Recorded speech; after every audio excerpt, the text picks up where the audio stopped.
And our goal is to construct the most accurate story we could of the events that occurred during the creation of the Urantia Papers, beginning with Dr. William Sadler sometime between 1906 and 1911.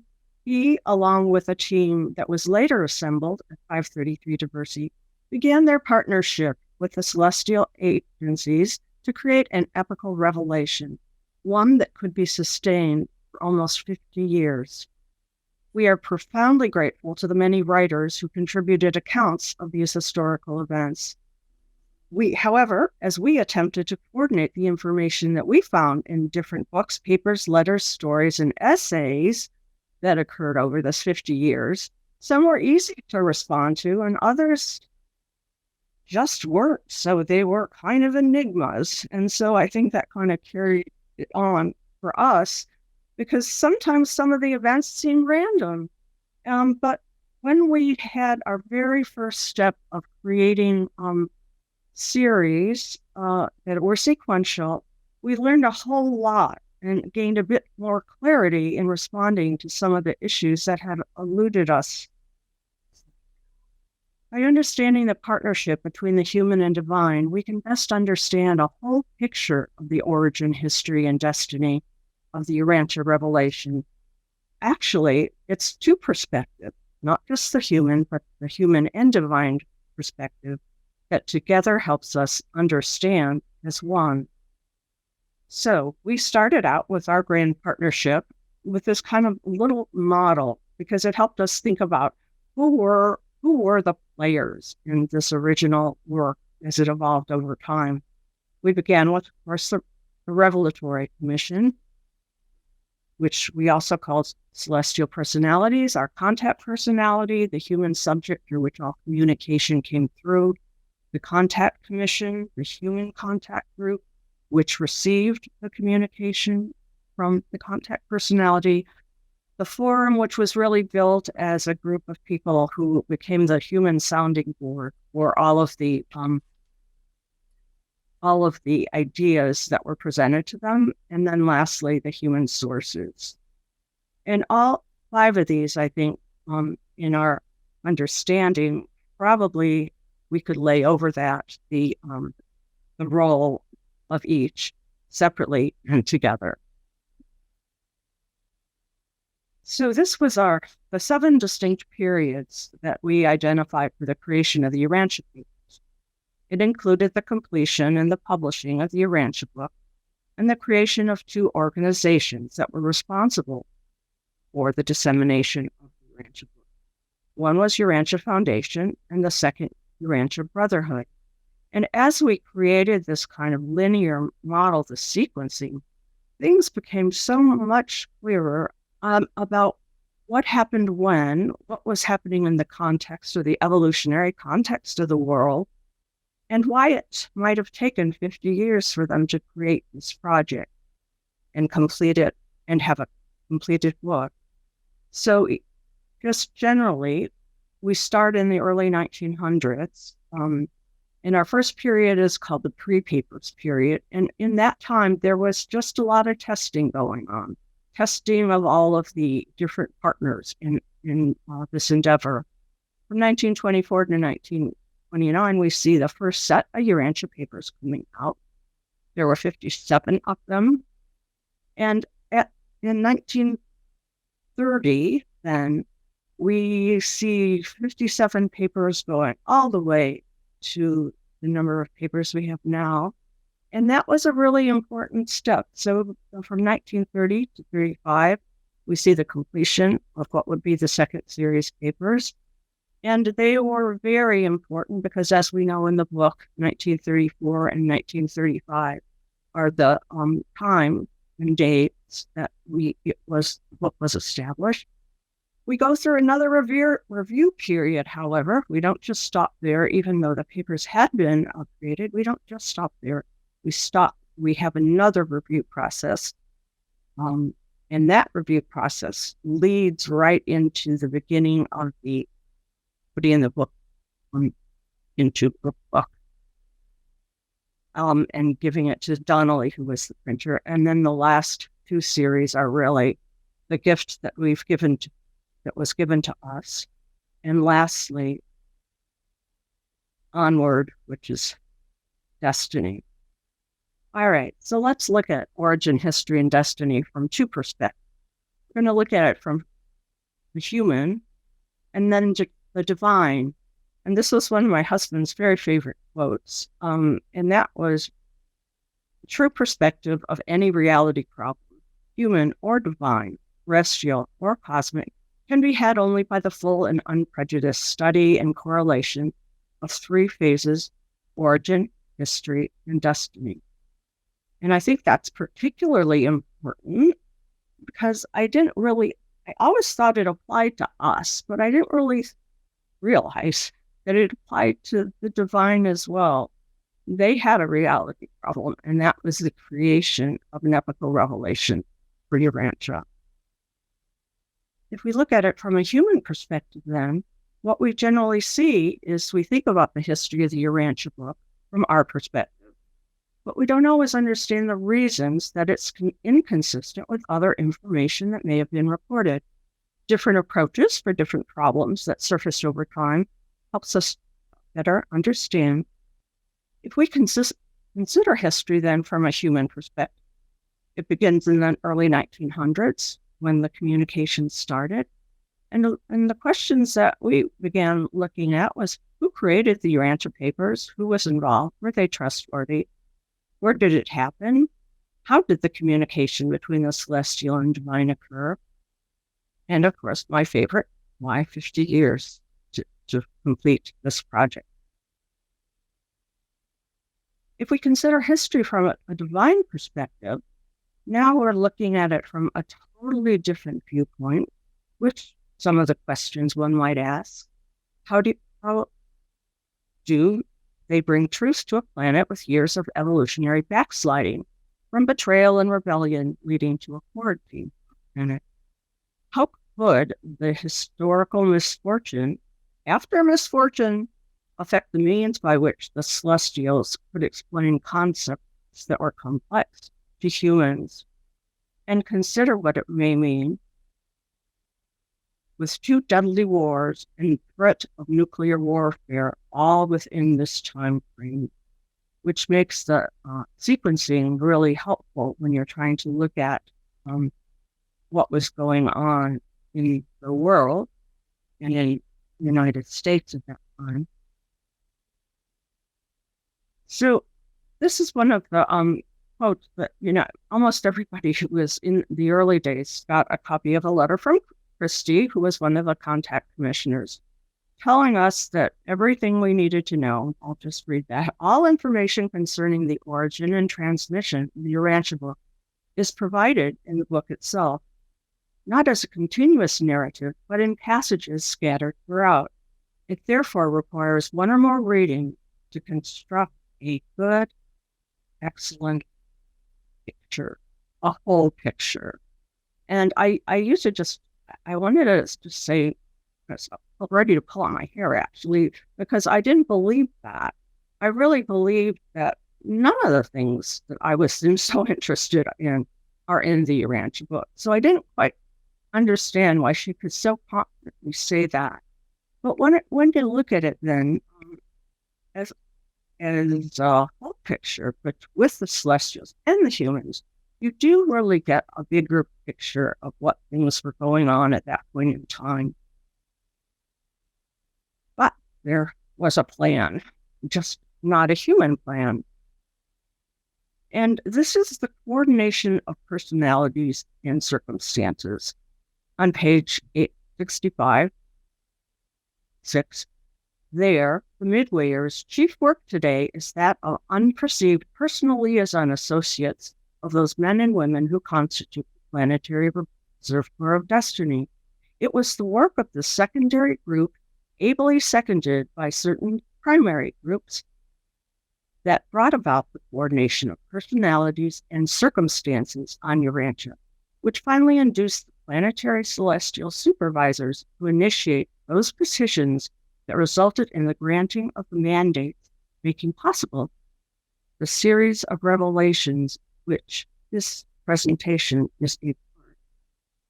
And that kind of shook me because, I think when we view it from a human perspective, we always think about it in terms of, well, it kind of started with Dr. Sadler and it went on. But there was, I believe, and this is telling us there's a lot more oversight and a lot more celestial intervention, let's just say, than we normally think about. But they were the one, there was a plan, and they did finally initiate it because they were able to do a coordination of personalities and circumstances. So there's many, many things, we could talk about today. There's not enough time, of course. But so what I decided to do was look at 3 different pieces of, well, what did the divine need in order to make this project work? And we know from almost the very first page, we know that the Revelatory Commission had to identify a language that could speak to the human mind. And we're told that over and over again. Some things just can't be spoken about. Then communication, the celestial personalities had to follow the rules on a planet that was quarantined without providing any unearned knowledge. Lastly, we have a conceptual understanding, which we are also told that they also needed to find a way to convey advanced concepts, which had no counterpart in human experiences. And I think all 3 of these make the idea that they had to do a lot more planning, maybe, than we thought, that it wasn't so much a history unfolding with the humans, it was a history that was unfolding with the celestial as well. To look at some of the needs that they talk about in terms of language, I'm fully aware that I have at my command no language adequate to make clear to the mortal mind how these universe problems appear to us. And I, celestial artisan, am under the necessity of constantly perverting thought and distorting language in an effort to unfold to the mortal mind the reality of these moral transactions and their spirit phenomena. Your comprehension is incapable of grasping, and your language is inadequate for conveying the meaning, value, and relationship of these semi-spirit activities. And the last one, kind of like punching the jaw, there is no language in the past, present, or future of Urantia adequate to express the reality of infinity and the infinity of reality.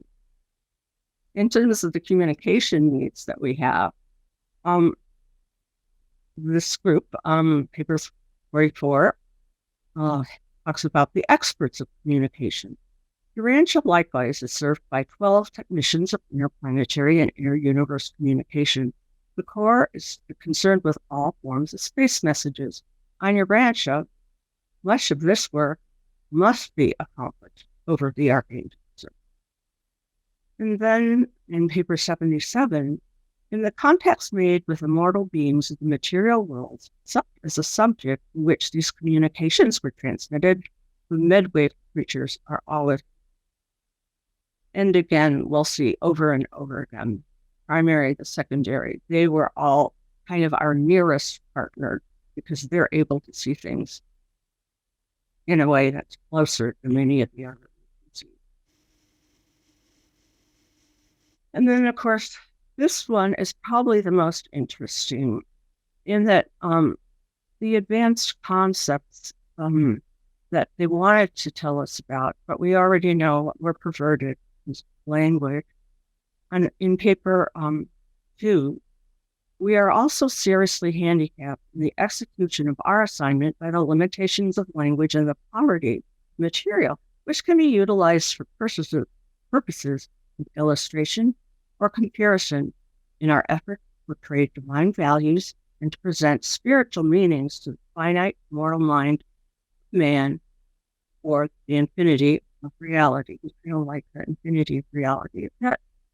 And I think this expands on it in that second piece in particular, where it talks about the poverty of material which can be utilized for purposes of illustration or comparison. And that just kind of makes you think a little bit about, well, what kind of material were they looking for? make these illustrations or comparisons. And that is probably one way that I believe that the human source material was so necessary. And then on paper 106, these are some of the limitations which we encounter in attempting to present a unified concept of the cosmic growth of things, meanings, and values, and of their synthesis on ever-ascending levels of reality. Again, pointing out to us that there were so many adaptations that needed to be made, to even get closer to their viewpoints, synthesizing, illustrating, the comparing, and all of that related to define values, meanings, and things. And so maybe one of the most important groups of all is the Reservoir of Destiny. And on many worlds, this is in paper 114, on many worlds, the better adaptive secondary midway creatures are able to attain varying degrees of contact with thought adjusters, certain favorably constituted mortals, through the skillful penetration of the minds of the latter's indwelling. And it was just by such a fortuitous combination of cosmic adjustments that these revelations were materialized in the English language on Urantia. Such potential contact mortals of the evolutionary worlds are mobilized in the numerous reserve corps, and it is to a certain extent through these small groups of forward-looking personalities that spiritual civilization is advanced. The men and women of these reserve corps of destiny must have varying degrees of contact with their adjusters through the intervening ministry of a midway creature.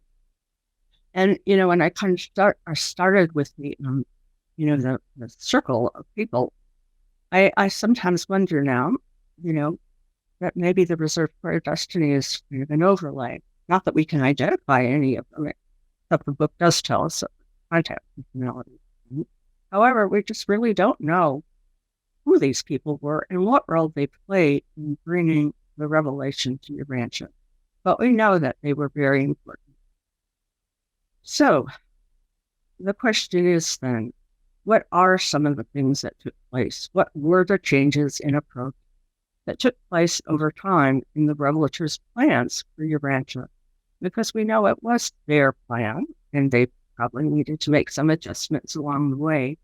But by looking at our work in terms of the periods, you can kind of see why, if you believe one thing is right for one period, it may very well be different once you get to the final review period, or when they're looking at plates and trying to make sure the plates are accurate to the text that was sent them.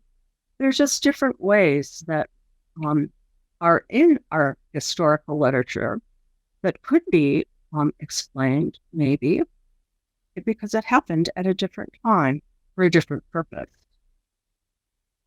So first, we have the pre-papers period, and that's the early 1900s to 1924. And that we would really call our period of testing. There was celestial contact established between William and Lena Sadlers and the human subject.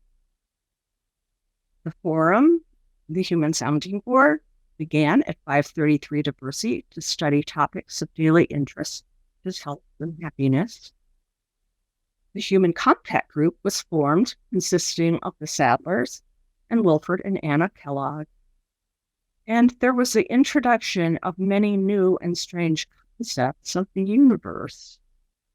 And we see that from happening really very much from the beginning, almost again during this testing period, to see whether or not they could be understandable by the human mind. And of course, that's going to continue all throughout.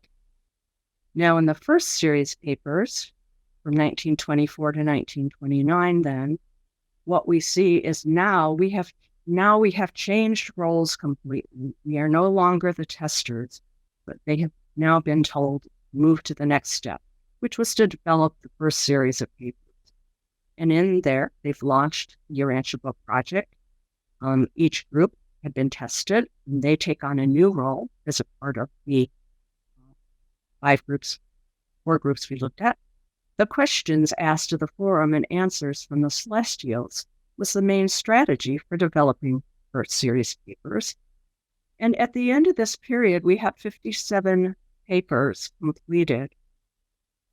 And that's a far cry from what we eventually ended up with. But I really think, in a way, this is kind of a little bit of a testing procedure as well, because as we'll see in the second series, expansion was really one of the major goals of that period.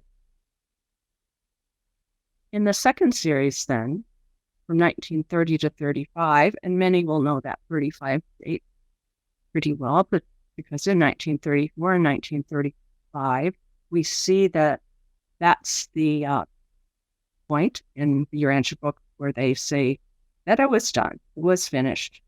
And so we're really at our number of papers now. We have 196 papers.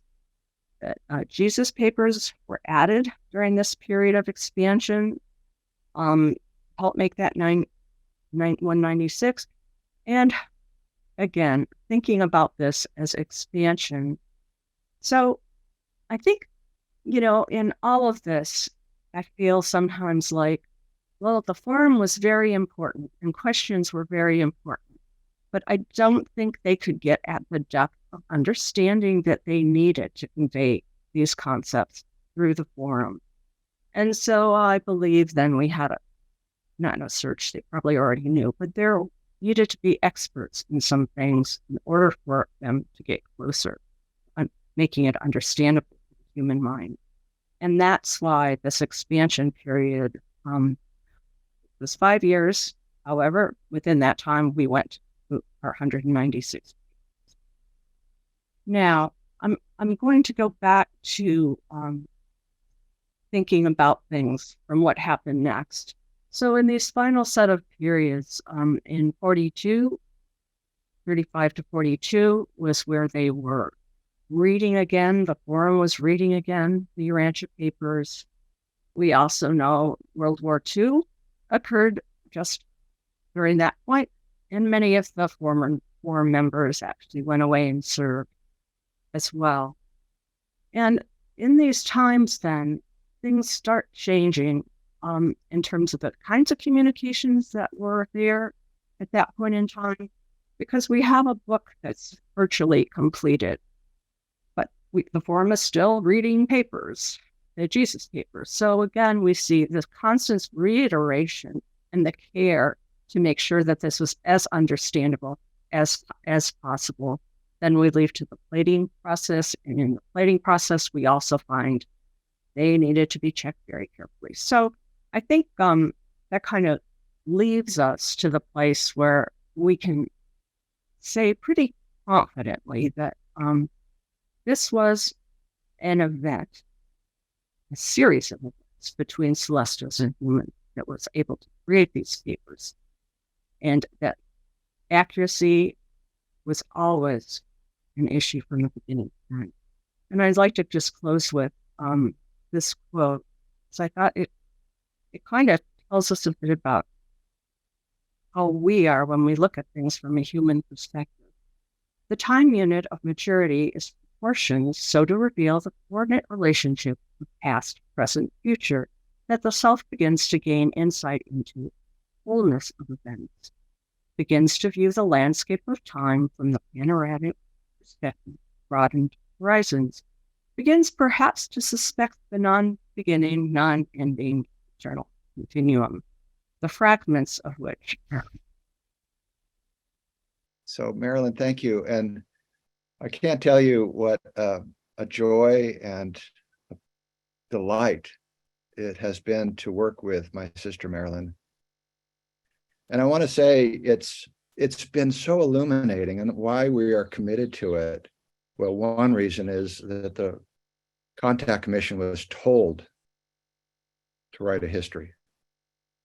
Dr. Sadler had written a short history in 1960, but they were given more information as the revelation evolved, and they were told, Christy and he were the only ones still alive at that point, that they needed an amplified story, a narrative of the history of the book.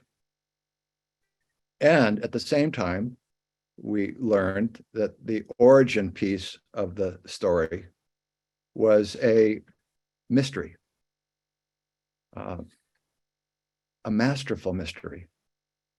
And Dr. Sadler, Christie, in their correspondence and in their conversations kept repeating, we don't know the how. We don't know the how.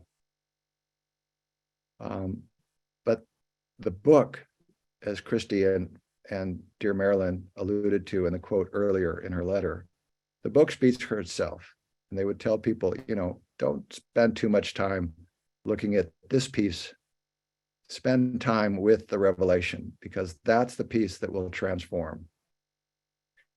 So I want to say, part of what we learn in the book is that all this is done by a technique, paper 196, called revelational evolution, which is this marriage between the revelatory perspective and the evolutionary perspective. And oftentimes I used to think, the comprehension gap between us and the celestials was like a very primitive indigenous tribe in the Amazon and I don't know, a bunch of scholars at the University of Chicago. But the more I become familiar with the revelation, it's more like the difference between those scholars at the University of Chicago and a tribe of toads. It creates great humility when you realize what they had to do to arc that gap of comprehension. And another place in the book, it says that the only superfinite decision that we ever make is to choose to do the will of God. And that's the arc. That's how we can bridge that arc. Without that choice, this is just another artifact. This is a curiosity piece. And so, again, the journey across the decades with Marilyn really pulling out all of the documents, and I want to take a deep bow to my friend Larry Bowman and his father, who provided us with a diary. And that diary really helped us to appreciate how that evolution occurred and how the growth of the revelation occurred.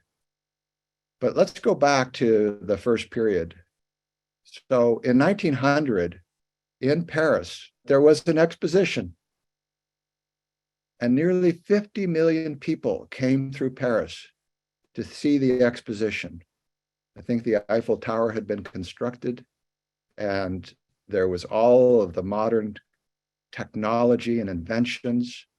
And at that point in time, there were many, many individuals on our evolutionary planet who thought that we had reached the apex of civilization.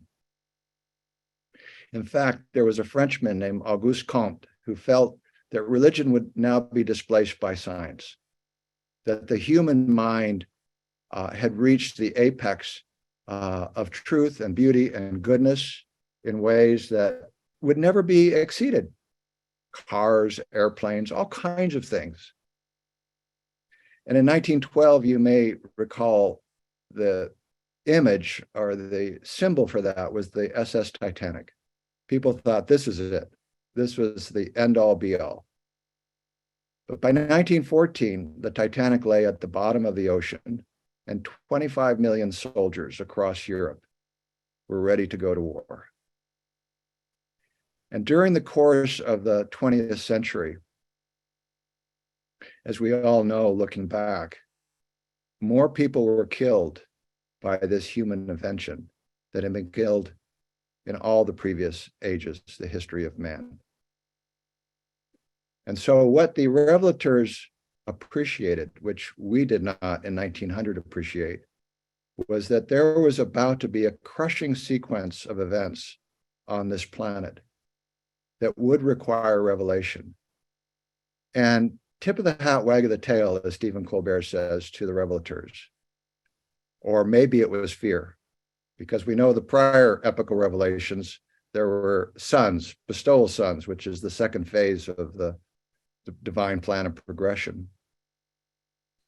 But they sent a book.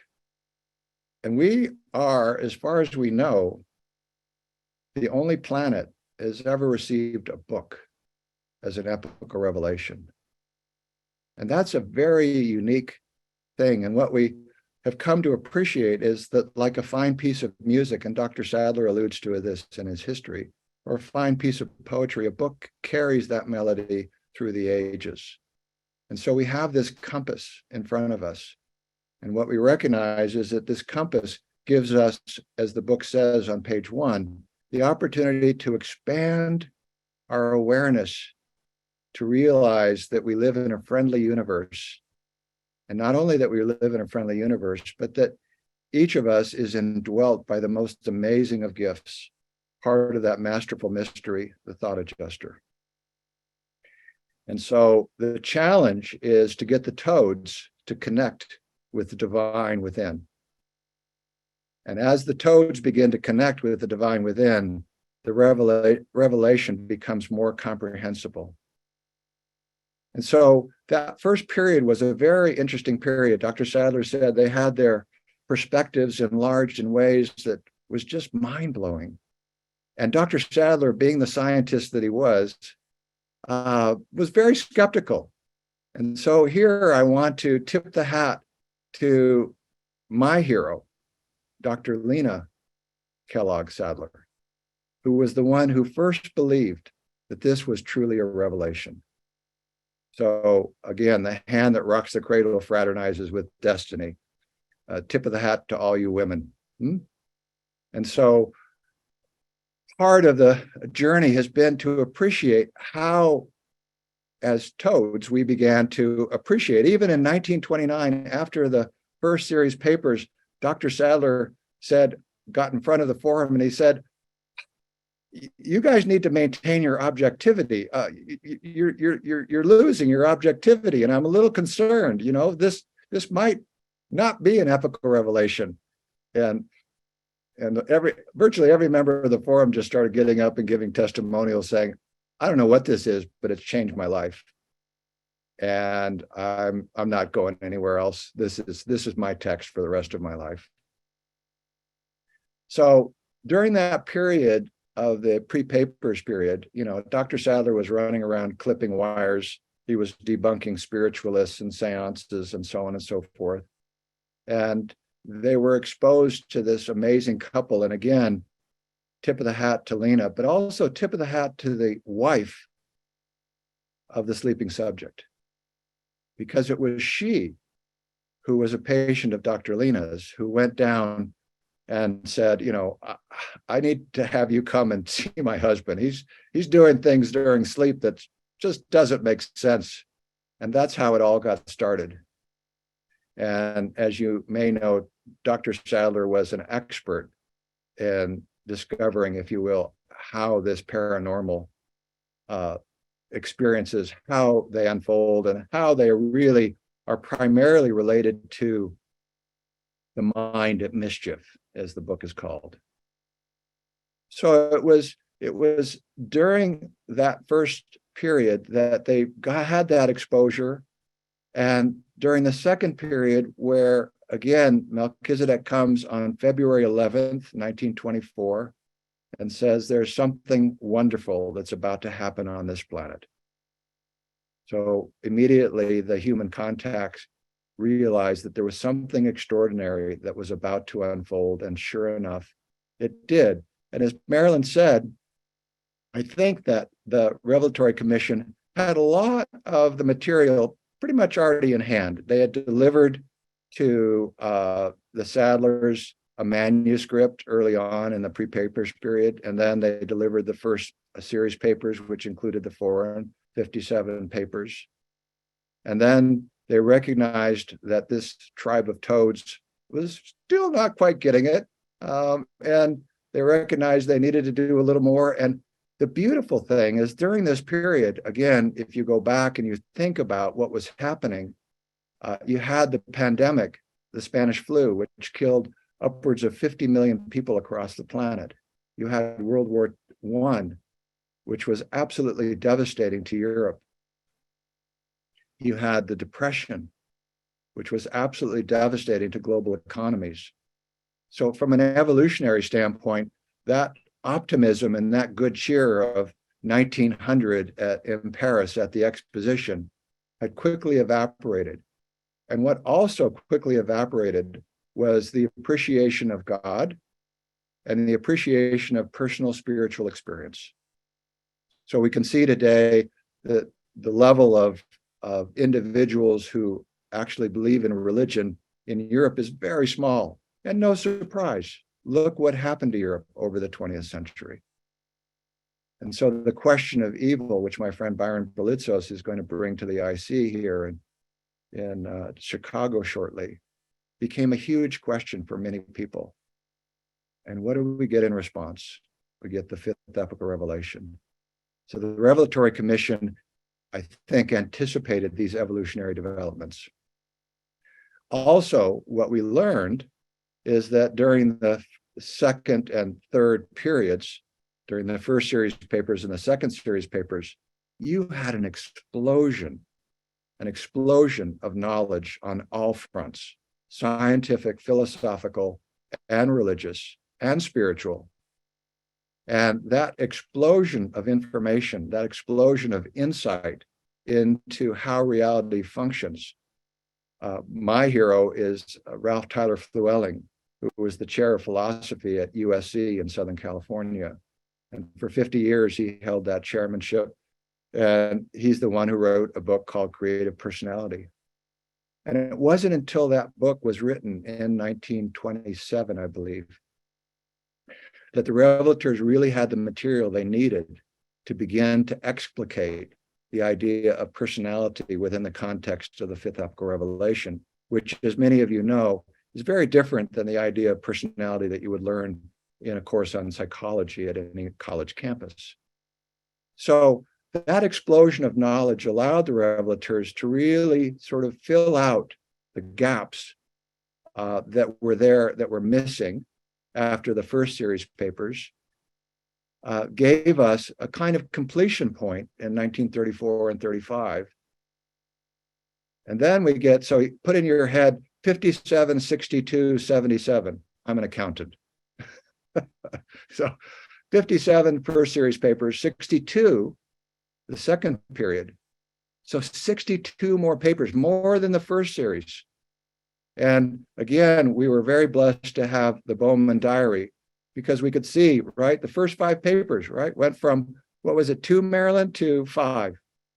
They realized we didn't quite have a grip on the idea of God. And so this explosion of papers was really beneficial. And the questions, right, no questions, no papers. Well, I think that's sort of true. I think we did get papers. I think they did have some architecture. We know the midwayers have been biting at the bit, right, to get those Jesus papers across the finish line to us. And it wasn't until there was a court case resolved somewhere up there in heaven that they were able to do so. And they were able to do so in a way that the Ancients of the Day says, not only do we approve, but we say, go for it, share those papers. And I'm sure that was a very blessed day and happy day for the midwayers and the angels on this planet. So we get all 4 parts. And then, interestingly, right, conjoint revelational evolution.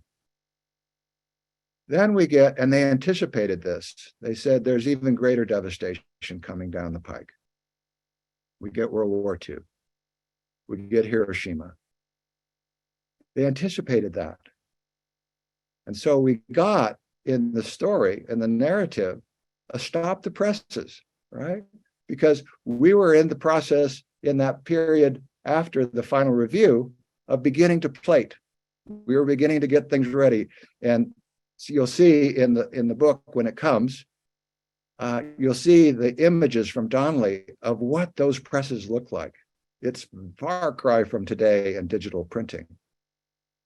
But these huge plates that were created and the process that our friends, our human friends, had to go through to compare what was coming off the printing press with what was actually given, to make sure that everything was just as it was. And as Dr. Sadler said, the revelators wanted to make sure that no human influence was involved in the revelation. So the words we get from paper 1 through 196, these are all dictated.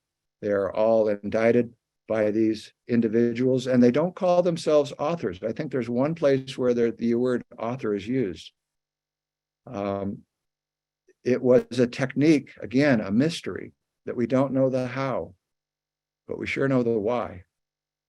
So after those events in the 40s, World War II and Hiroshima and the Holocaust, stop the presses, and we get the Urmia lectures.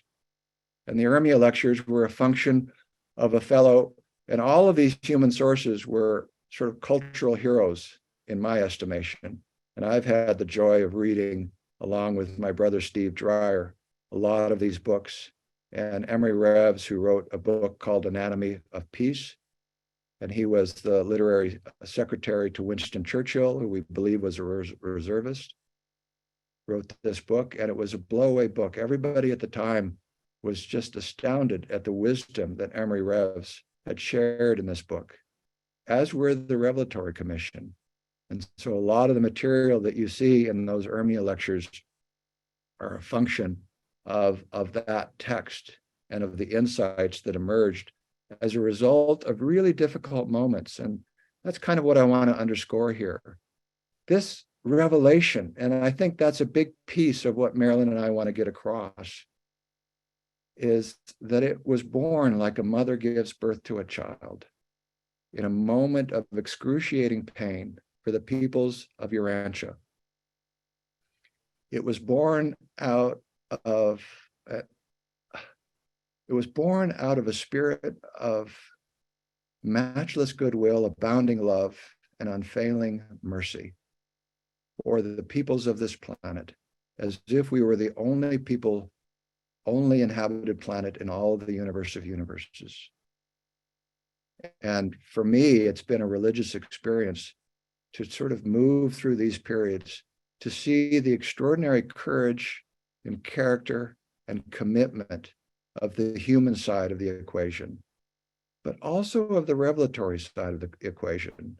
We get it in one piece of the book where one of the revelators is coming down. He says, I know I'm in a building, but I can't see a thing. Again, as Marilyn said, revelatory perspective. University of Chicago, tribe of toads. The gap is immense. But what I've learned over my 50 years is that that gap can be closed through contemplative practice. My teacher, Thomas Keating, says that without a contemplative practice, life doesn't mean much. And so I encourage each of you to take seriously, as Peter said to the apostles, take seriously your daily worship. Take seriously your daily prayer, your loving kindness meditation, your mindfulness, your ability to see the extraordinary, as Thomas Merton said, if we could see inside of each other the reality of what is, he says, I suppose the big problem would be that we would fall down and worship each other. If we could see the extraordinary light within each other, this divine light, the thought adjuster, spirit of truth, the Holy Spirit, and then all those angels all around us, we would never have another war. All of these issues that we now face. So it is for this generation and the generation that succeeds to take the inspiration of how this revelation was birthed and to become ambassadors of that matchless goodwill and to become living love, as the book says.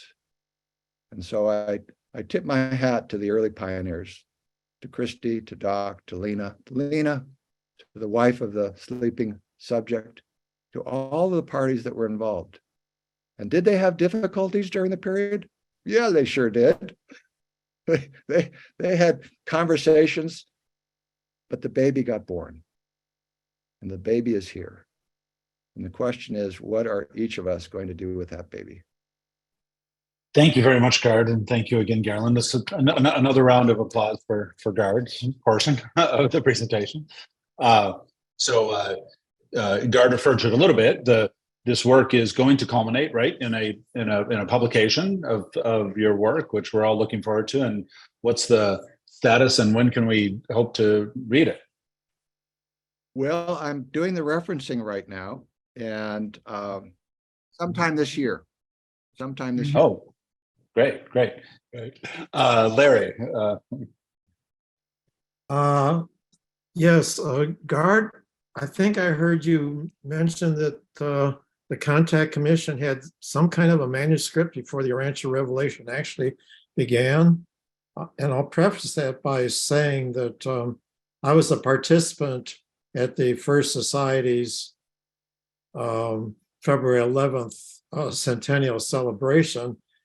And I heard then from, I think, both Barbara Newsom and Marilyn, things like that the revelators already knew that Jesus received his thought adjuster on the date of February 11th in such and such a year, before the Jesus papers ever came out.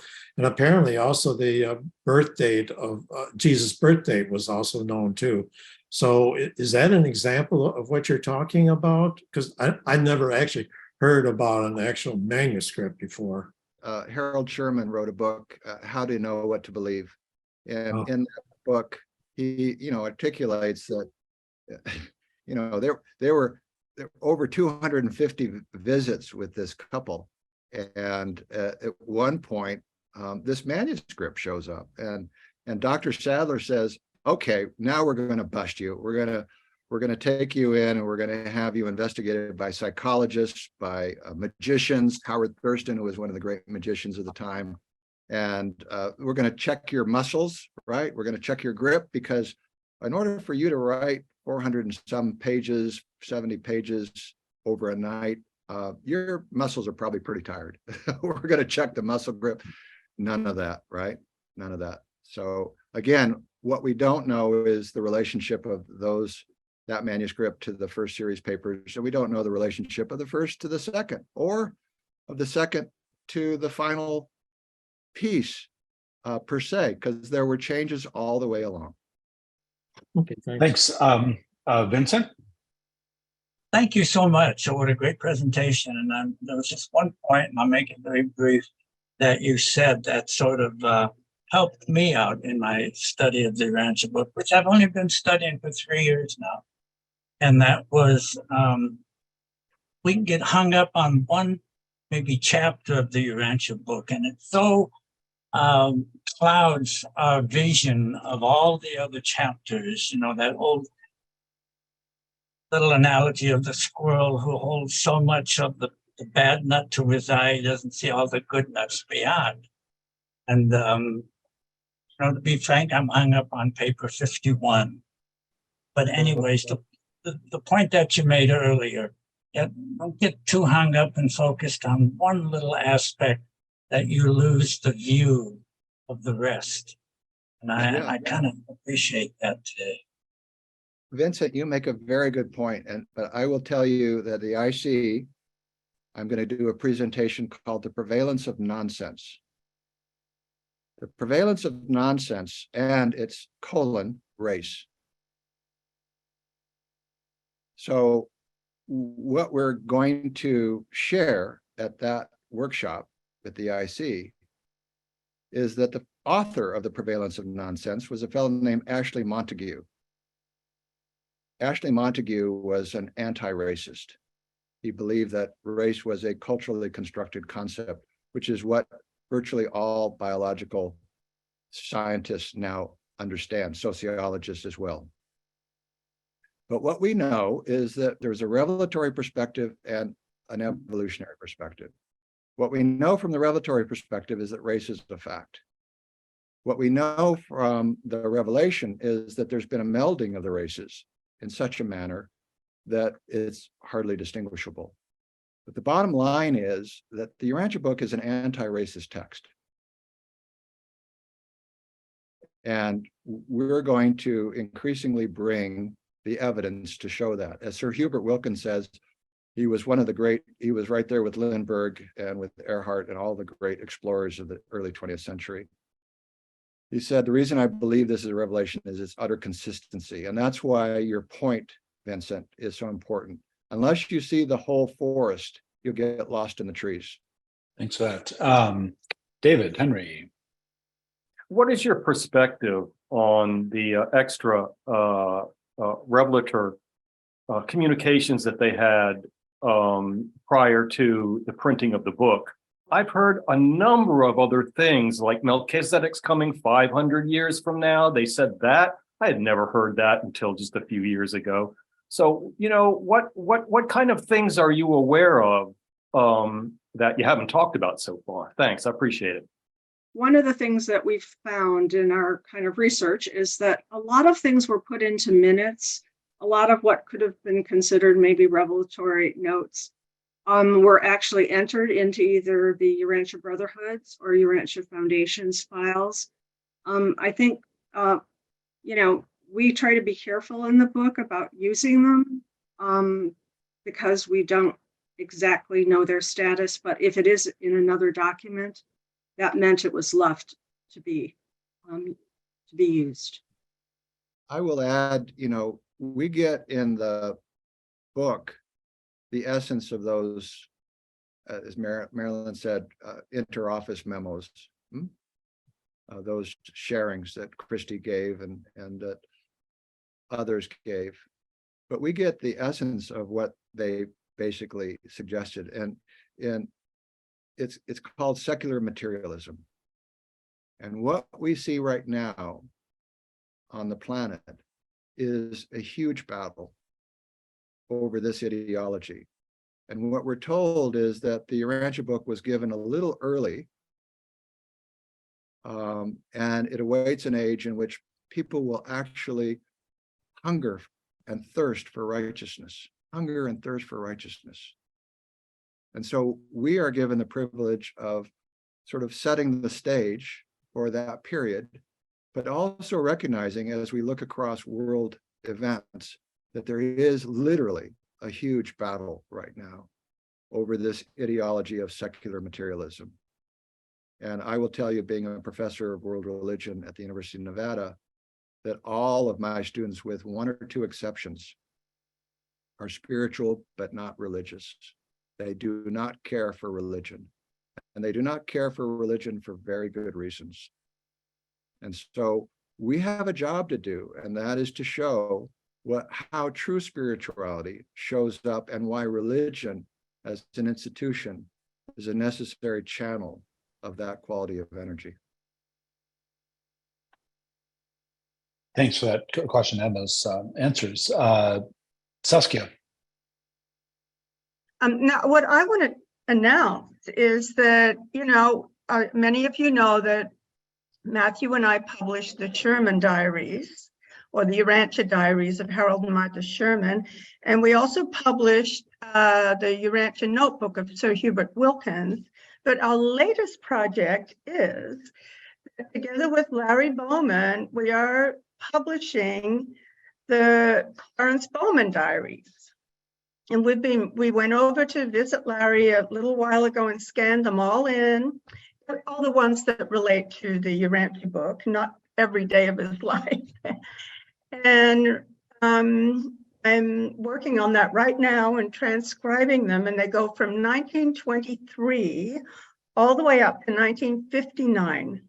And these are very historically important because even though he doesn't go into a lot of detail, you can pin down when certain things were done, you know, like when, and in many cases, when they're in the 1940s, the Shermans were also attending the same sessions.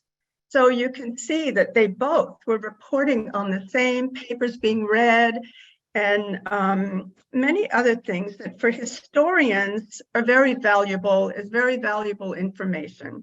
Well, and we need to take a moment, Marilyn and I, to, again, tip of the hat, wag of the tail to you and Matt, for many reasons. You have provided such wonderful historical documentation, and the Sherman diaries, invaluable perspectives of the time and the relationships involved. And Sir Hubert Wilkins, he was the Harrison Ford of that time. Mhm. Few people know about this, but he was right. In fact, he's more of a hero to me than Lindbergh, who was, right, historically, he was a Nazi. He was inclined to salute to the Fuhrer. And Yeah. so again, and now with the Clarence Bowman, I mean, Marilyn and I were just tickled, and we have some tables in the history that show the expansion of the papers and the appreciation of the revelators in that expansion. So Saskia, you and Matt, by the way, everybody may not know this little piece of historical information, but one day I shared with Matt what's called 10,000 gems. And was, if you will, human individuals writing beautiful little lines about truth and beauty and goodness. And then Matt took that line and he went whole hog. And so Matt is the great hero in terms of really doing the research on the human sources. Great. Thank you, Saskia and Gard, and for all that work. I mean, we really are at the, I suppose it's the end of the beginning, right? I mean, Larry's, one of the, are you the most senior person we have in terms of association with the forum left with us? I'm one of the last two remaining forumites at the February 11th get together. The question was arisen, or Barbara Newsom asked, who is the highest authority to give approval to the Urantia book? And I said it was the Ancients of Days. And Sue Snyder, second, sitting across from me, graciously said, well, it would take one to know one. Very funny. Also, Larry, tip of the hat to your amazing sister. Yeah. Carolyn has really been one of the heroes in all of this, and Marilyn and I miss her every day. And I know you do too. So your sister was amazing. Thank you. Yeah, that would be Carolyn Kendall for those who don't know the connection. Yeah. Nice. Peter.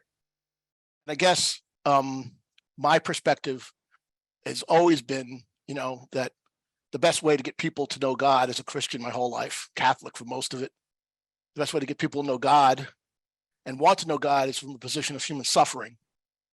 And it's sad, but this is the planet of the cross, I suppose. And but the question isn't historical really, but for Gard and for anybody else who can answer it really, what do we have to offer that would get people's attention and want to choose a good spiritual direction, a good morality that doesn't tie to, suffering? Well, that's a great question, and that could be a whole focus, right, Tim?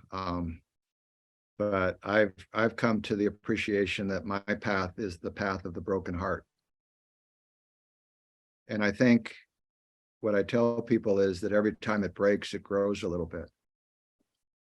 And I think what we can create, and I'm involved with a group called the Charter for Compassion, 400 communities around the planet, including the city of Las Vegas, which is Compassionate Las Vegas, is how we foster in ourselves a quality of compassion for the suffering of others. And so that's where I go back to contemplative practice and the importance of really discovering the golden world inside of each of us. Because what we really have to offer the world is our own personal transformation. The book itself is not going to be sufficient.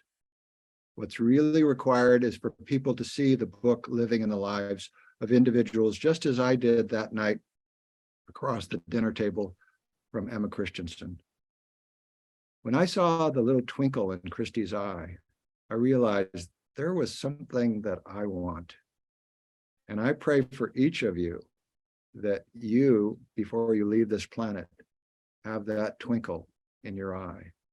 And as Jesus said, it's not a complicated formula. It's the wholehearted love of God through worship and prayer.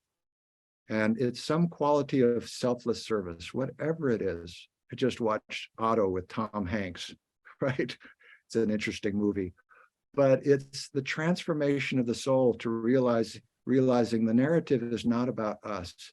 It's about the other. And how can we reach out to the other? So it was my wife that 15 years ago said, Gard, we need to do this. We had over 500,000 people who had no access to medical care. So we started something called Volunteers in Medicine of Southern Nevada. And what I want to say is that this was a huge undertaking, a huge project, and we've reached a lot of people. But if you watch the movie Otto with Tom Hanks, you'll see it's as simple as stepping across the street and helping your immigrant family who's just moved in to find their way through a very confused world. Or, as my dear sister Bobby, finding a young man who doesn't know how to read, who's a little distressed, and sitting down with him and reading books to him. That's what we have to offer. So great question. I think it is amazing. One thing that I think this presentation and all your questions drive home is that it's like looking at a diamond. The book, it's beautiful when you first see it and you're attracted by it, but even when you turn it around, there's a new perspective and even more beautiful. And there's a long way to go for each of us, I'm sure, even to exhaust the views of it and the different ways.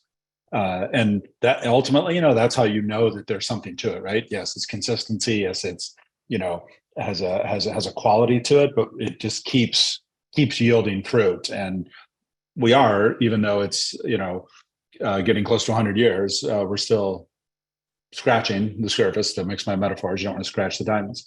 Robert. Did I understand that the Urmia lectures came later in the 40s, yet they're part of the Jesus Papers? I'm a little confused about that. Yeah, they were making changes right up, and Marilyn, correct me if I'm wrong, but 1948. The book's basically plated and ready to go in 50-51, and as we all know, published in 55. But they were observing the planet, and that's where I say it's a ping pong table between revelatory perspective and evolutionary perspective. After World War II and the Holocaust in Hiroshima and so many other tragedies, they recognized that the great virus on the planet is this word nationalism. And nobody wrote about it better than Emory Revs. So yes, it's in the Jesus Papers. The Jesus Papers got amended during the 40s, as did some of the other papers. So Charles Hartshorne, who's an incredible philosophy professor at Harvard, writes about the 7 levels of God. And the revelators are just going, yay! We can now talk about the finite God. We can talk about the infinite God. We can talk about all the various levels between infinity and absoluteness and finitude.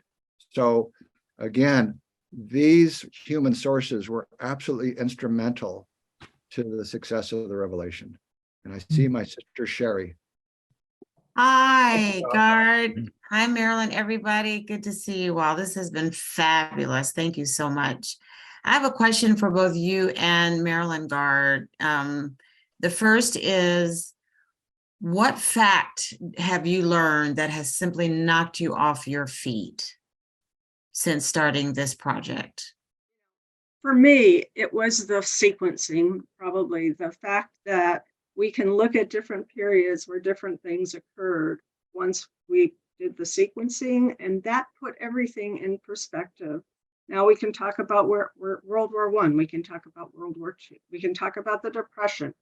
All of those things are part of this, that we weren't, we generally look at history from the human perspective, but you can now intersperse the divine perspective when you have that understanding sequence. And so, yeah, that's great. Kind of like unearthing the technique behind the whole thing, even if we don't have the granular how details. It's just uncovering that there was an outline, a game plan for them per se. And yeah, that's great. Thank you. Gard?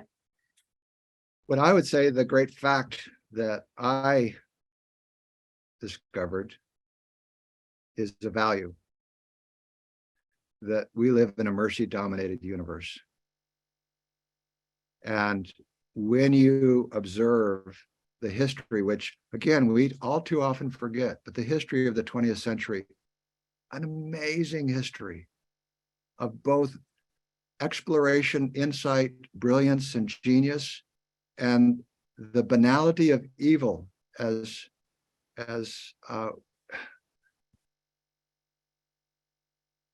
we're told exists on this planet. I was reading about Stanley Milgram the other day and the Obedience Project. Some of you are familiar with it, and how they took students who were willing to apply lethal doses of electricity, fabricated, but willing to push the button all the way into the red out of obedience. And these weren't Germans during World War II. These were American students at some of our finest universities. So when I think about this tribe of toads, and I think about the Revelatory Commission, I see the immense and lavish display of mercy upon this planet, and realize that because of the unusual nature of this planet, that a book was brilliant. A book was brilliant. They could have sent another bestowal son. But in the middle of the 20th century, probably as Bonhoeffer did, found his way into one of the camps. But they sent a book. And they worked with a group of individuals. And again, at 70 years old, one of the virtues, Benjamin Franklin said, 12 virtues, one of them I'm not so hot at. But one of the virtues that I really am struggling with is to be more patient. And again, imagine that gap between the Revelatory Commission and that quality of awareness in our human brains, and how for most of us, right, our major revelations come through Stephen King, right, through the reptilian brainstem. And how are we going to speak to these people? Good luck. And they did it.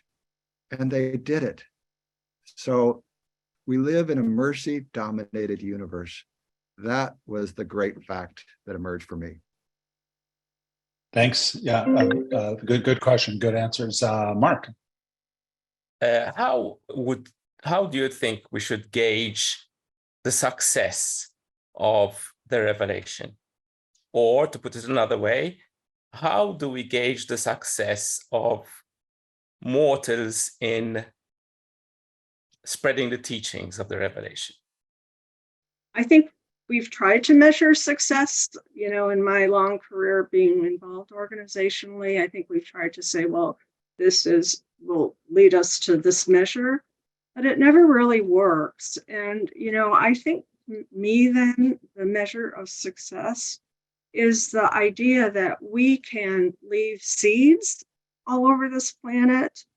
And like I'm on George DuPont and I are on the translation committee, and we work on translations to make sure they're the highest quality.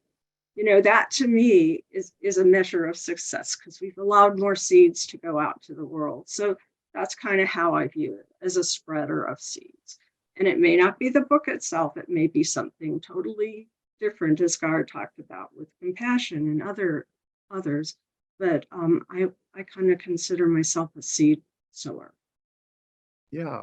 And so that work is going on, but I would answer it in two ways. One, that we need to turn more inwardly. That if, Mark, God were to knock on your door after this session and say, hey, Mark, would you be willing to spend 20 minutes with me now? That you would say, of course. And that each of us take our divine appointment seriously, And as my teachers say, once a day is maintenance, twice a day is improvement, and occasionally a retreat with God. So we need to turn inward. That would be, for me, a metric of success, that the community is becoming more contemplatively oriented inwardly. And then we need to be not so navel gazing. We need to turn outward. And we are doing what Marilyn said earlier. We're sowing seeds. As Rilke says, I don't anticipate to be able to reach the last circle, but I give my heart to it. And I give my life to it.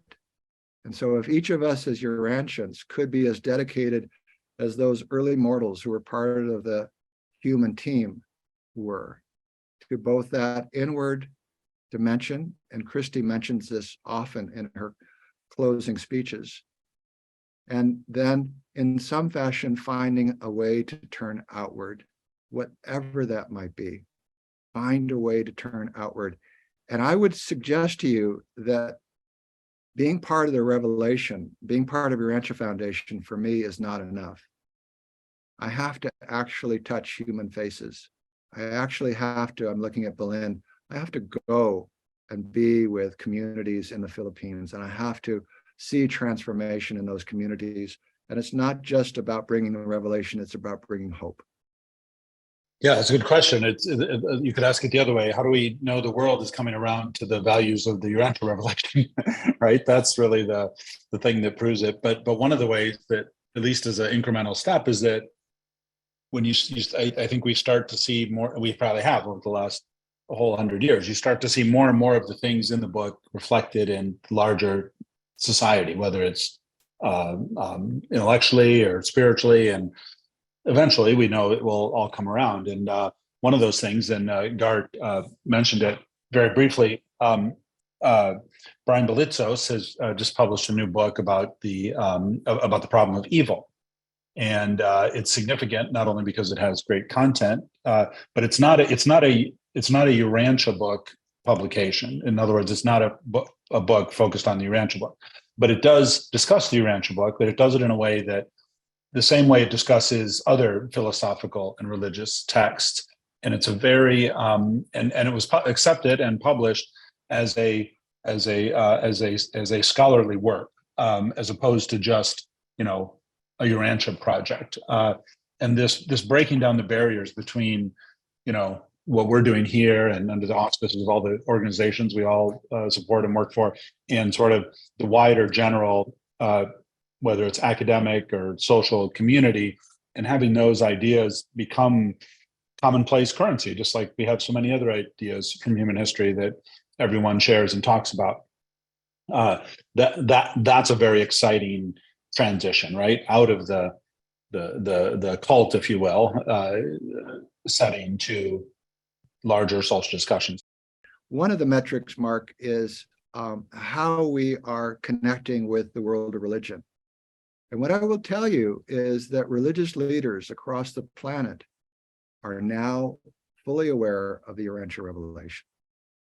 And many of those religious leaders honor the Urantia revelation, have respect for the Urantia revelation, because of the way in which we shared it with them through parliaments, through interfaith councils, through interfaith events all across the planet. So what I can say is, the UN has various sectors, the SDGs, Sustainable Development Goals. Find a sector, go to the Charter for Compassion, look at the world map that we've created, find a sector that you would like to be involved with and get involved. And I think a great metric is the acceptance of these religious leaders of the Urantia revelation.